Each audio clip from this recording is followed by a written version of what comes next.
I killed my mom for the second time, and it still wasn't enough.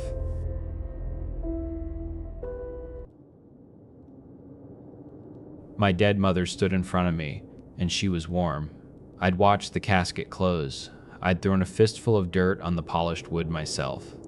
But here she was, close enough to smell the lavender soap she always used. Her skin wasn't waxy and cold like it was in the funeral home. It was breathing, full of something that wasn't life. "My sweet girl," she said. Her voice. Not the chorus of whispers, not the rattling echo from the miner's throat or the little girl's hollow chest. It was her. The voice that read me stories and sang me off-key lullabies. Mateo was shouting my name. I could hear him somewhere behind me, held back by a dozen swaying bodies. "Zora, don't listen. That's not her." But I was already gone. I was 6 years old and I'd scraped my knee, and my mother was reaching for me. Her smile pulled just a little to the left, a perfect, broken imitation. "I've missed you so much," she said, and her arms wrapped around me. I fell into the hug. My head rested on her shoulder, and a sob tore out of my throat, hot and ugly. I didn't care. I was home. "That's it," she whispered into my hair. "Let it all go. We can take it from you. We can hold you. We."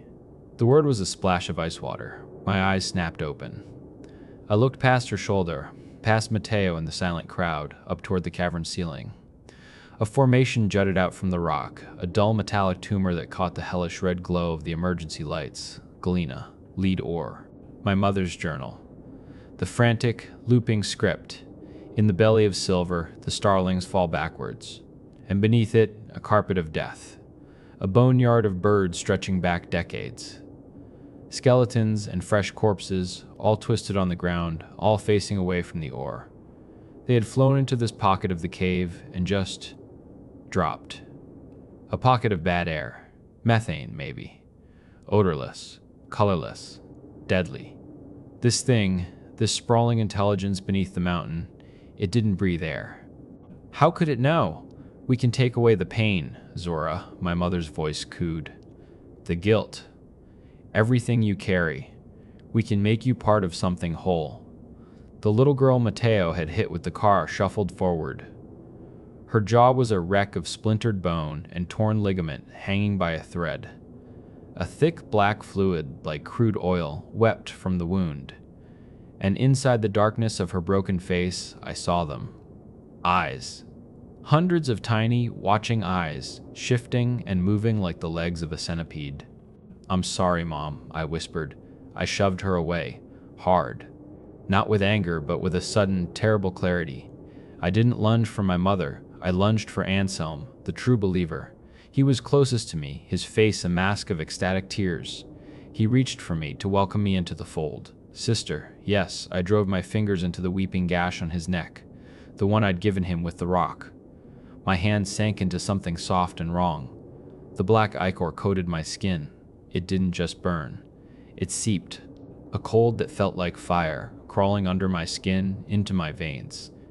It wasn't just on me. It was in me. For a split second, I was connected. I felt it. A consciousness vast and ancient. I felt its hunger, its loneliness, its patient, sprawling desire, and I felt its fear. A deep, primal terror of one thing: fire. "What are you doing?" Anselm shrieked, scrambling back. "You'll ruin it." But I was already running. Straight for the Galena. Straight for the dead air. The hive mind recoiled. I felt its panic as I entered the dead zone. The invisible threads connecting it to the others stretched and strained. People staggered, their heads twitching, the puppet strings going slack. My mother's face flickered. The loving expression melted into confusion, then rage. Zora, N.O. I slammed my contaminated hand against the cold, metallic rock. A single spark jumped from my skin to the ore. Then the world turned white and silent. A blue wall of flame roared across the top of the cavern, silent and beautiful for a split second before the sound hit. It wasn't an explosion. It was a deep, guttural whump that threw me off my feet. A wave of heat washed over me, blistering the surface of the great organism clinging to the cavern walls. It split open in a dozen places, spraying more of that black fluid like blood from a leviathan. The sound that followed wasn't a scream, it was a frequency. A vibration that shook the mountain, rattled my teeth, and made the air feel thick as water. I was blind, deaf. For a moment, I was nothing. When my vision swam back into focus, the cavern was chaos. The converted were on their knees, clutching their heads, the psychic scream tearing them apart from the inside. I crawled, my vision smeared with black spots. Mateo. I found him curled on the ground and shook him. Wake up. Now. God damn it, get up. He groaned, but he was alive. I hauled him to his feet. I pointed. Up there. The shaft. My dad had shown it to me on a tour when I was 10. A rusty grate 30 feet up the wall. A ventilation shaft, cut for the very gas I'd just ignited. We scrambled over twitching bodies and falling rock. Anselm didn't try to escape. He was crawling the other way, toward the wounded, blistering heart of the organism. He sobbed, not in pain, but in desperate, broken worship. Please, he wept, reaching out. I did everything you asked. Take me with you. A slab of rock the size of a car sheared off the ceiling and crushed his legs. He didn't scream, he laughed, a wet gurgling sound. He laid one hand on the quivering flesh of the creature as the mountain began to collapse around him. Finally, he whispered. Then he was gone. Mateo locked his hands and gave me a boost. I clawed at the rock face, my fingers finding purchase, until I could grab the edge of the grate. I tore it loose and hauled myself inside. Faster, Zora, it's coming down. I reached back with my good hand. My right hand, it was a ruin. The black ichor had eaten through the flesh. I could see the glistening white of my own bones. I grabbed Mateo's arm as rocks rained down around us, and with a final, desperate heave, I pulled him into the shaft. We crawled, knees and elbows on rusted metal. The air was thick with smoke and dust that choked the breath from our lungs. I looked back one last time. Through the swirling dust, I saw her, my mother, standing alone in the heart of the collapse. For a single, impossible moment, her eyes were clear. It was her, my real mom. I saw recognition, I saw love. Then something vast and dark pulled her backwards, and the mountain swallowed her whole. The shaft angled up into darkness. It was tight, claustrophobic. We just kept crawling, scrabbling, until our hands found rungs. And above us, a sliver of gray light. We came out onto a clean concrete landing, new construction. This was a modern safety exit, part of the retrofit when the mine reopened. 2 miles from the old entrance Anselm had used. We must have looked like ghosts, caked in soot and blood and ash. My right hand was gone, not severed, just destroyed. A black, charred claw of bone and melted tissue. Shock is a funny thing. I couldn't feel a thing. I looked back at the mountain. A column of black smoke rose into the sky, a funeral pyre for a town. Mateo made a choking sound and collapsed beside me. His breath came in shallow, rattling gasps. Mateo? His eyes rolled back in his head. I tried to get up, to pull him up, but my legs buckled. The world spun. I hit the concrete hard and lay there beside him, staring up at an empty, indifferent blue sky. Then I heard a hum, a high electric whir getting closer. A drone. It descended from the sky and hovered a dozen feet above us. A single black camera lens adjusted its focus, recording. "Help," I croaked, my voice raw. "Please, help us." It did nothing. It just watched, steady, patient. Mateo's body jerked, a seizure, the gas. I tried to hold him still, my good hand on his chest. The drone moved closer, its hum more insistent.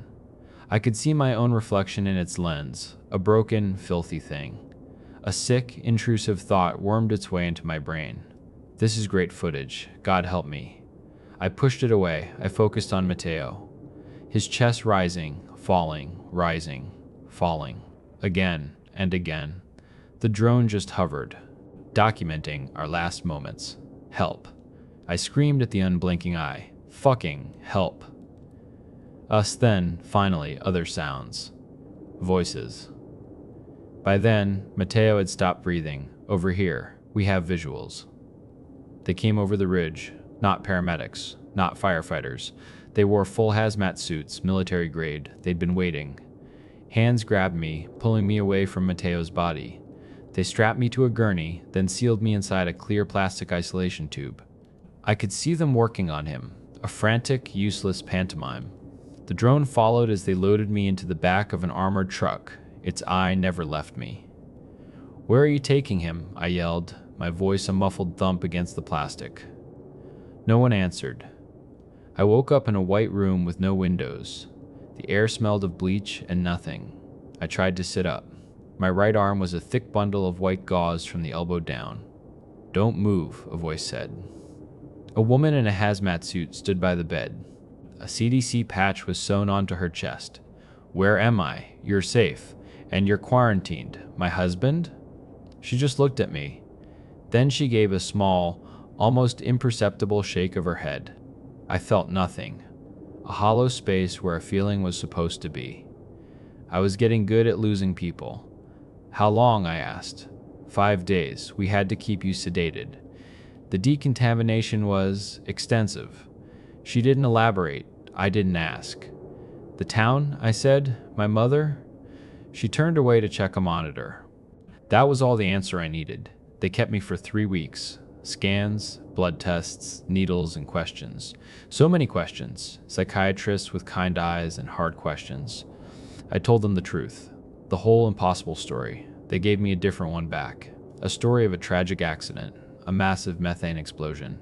A geological survey team, my husband and I, caught in the collapse. They said trauma and gas exposure could cause powerful, complex hallucinations. "Losing your mother and your husband in such a short time," one of them said, his voice a gentle drone. "The mind builds narratives to protect itself." I nodded. I played their game. What choice did I have? They showed me the news reports. Statements from the mining corporation. Condolences from a senator. The language was the same sterile corporate bullshit I'd found in the reports from my dad's time. Different decade, same lies. Then came the papers. Stacks of them. Non-disclosure agreements. Legal releases. I signed and signed, my left hand clumsy with the pen. I was skimming a thick liability waiver when a phrase snagged my attention. The Gatenville incident is considered contained, pending further investigation of analogous geological sites. Analogous sites. Other locations. I looked up at the lawyer, a man in a suit who looked like he'd never seen the sun. "What does this mean?" "Standard boilerplate," he said, not meeting my eyes. "A formality." I wanted to scream. I wanted to burn it all down. But they had already written the official story, and the check they were offering me had enough zeros to buy my silence for 1,000 lifetimes. The alternative, I suspect, was a shallow grave somewhere no one would ever look. So I signed my new name. The name I can't tell you. It's been 6 months. I live in a small town on the Oregon coast. Alone. I bought a little shop that sells refinished furniture. I like working with my hands, my left hand anyway. I find old broken things and I make them useful again. The doctors took the rest of my right arm, just below the elbow. Every morning, I mark the scar with a pen to make sure the darkness isn't growing back. So far, so good. My apartment is a small place above the shop, with a window that looks out over the gray Pacific. I have no internet, no social media. My old life is a ghost. All those followers, all that curated perfection, gone. I imagine the comments are still piling up. "Where did you go? We miss your posts. Are you okay?" No, I'm not. But I'm breathing. I read a lot. I walk on the beach. And I watch people. I watch their eyes, the way they move. I'm looking for the stillness, the slack-jawed emptiness. Last night I found an envelope slipped under my door. No stamp, no postmark. Just my real name, my old name, written in a familiar, looping script. My mother's handwriting.